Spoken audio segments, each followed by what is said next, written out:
Welcome back. Let's cross to Jim Wallace in Canberra for a Christian perspective of what's happening in the various Australian parliaments. Thanks for joining us again this week, Jim. Welcome back, David. Whilst most Christians are concerned about environmental issues, some have also questions about the social policies of the Australian Greens.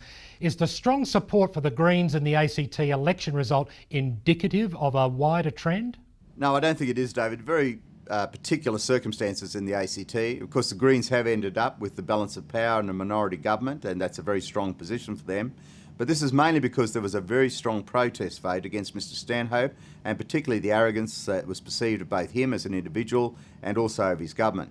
Now, unfortunately, the Liberals didn't end up taking the advantage of this because they had also been in disarray over the last few years, and although they have a very popular leader who achieved the highest personal vote in the election in Zed Zelja, he wasn't able to pull them together in the public perception in the time before the election. So they didn't get the advantage of this protest vote against Mr Stanhope.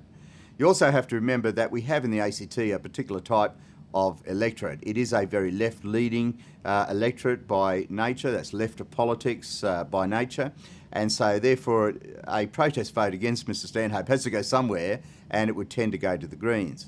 Now, there's no doubt, of course, that there is a growing concern about the environment, and Christians share that, and we've seen that in a very strong showing by the Greens in West Australia recently. They've also performed well in the by-elections in New South Wales, getting up to 12.7% of the vote.